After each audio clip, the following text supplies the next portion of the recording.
انسان کی تدفین کے ٹھیک ایک دن یعنی 24 گھنٹے بعد انسان کی آنتوں میں ایسے کیڑوں کا گروہ سرگرم ہو جاتا ہے جو مردے کے پاخانہ کے راستے سے نکلنا شروع ہو جاتا ہے۔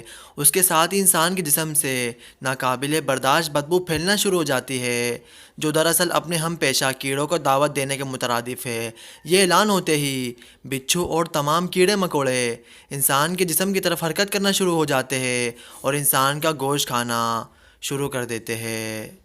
انسان کی تدفین کے 3 دن بعد سب سے پہلے انسان کی ناک کی حالت تبدیل ہونا شروع ہو جاتی ہے۔ انسان کی تدفین کے 6 دن بعد انسان کے ناخن گرنا شروع ہو جاتے ہیں۔ انسان کی تدفین کے 9 دن بعد انسان کے بال گرنا شروع ہو جاتے ہیں۔ انسان کے جسم پر کوئی بال باقی نہیں رہتا اور پیٹ پھولنا شروع ہو جاتا ہے۔ 17 دن بعد انسان کا پیٹ پھٹنا شروع ہو جاتا ہے اور انسان کے جسم کے دیگر اجزاء باہر آنا شروع ہو جاتے ہیں۔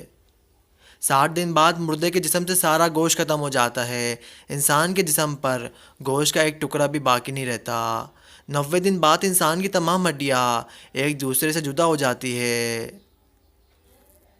1 سال بعد ہڈیاں بوسیدہ ہو جاتی ہے اور بالآخر جس انسان کو دفنایا گیا تھا اس انسان کا وجود ختم ہو جاتا ہے اور وہ مٹی میں مل جاتا ہے۔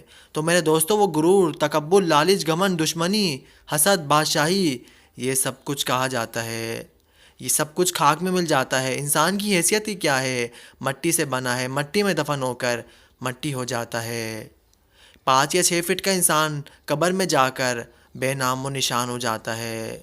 دنیا میں اکڑ کر چلنے والا، اپنے آپ کو طاقتور سمجھنے والا، دوسروں کو حقیر سمجھنے والا، دنیا پر حکومت کرنے والا، قبر میں آتے ہی اس انسان کی حیثیت صرف مٹی رہ جاتی ہے، اس انسان کی حیثیت مٹی رہ جاتی ہے۔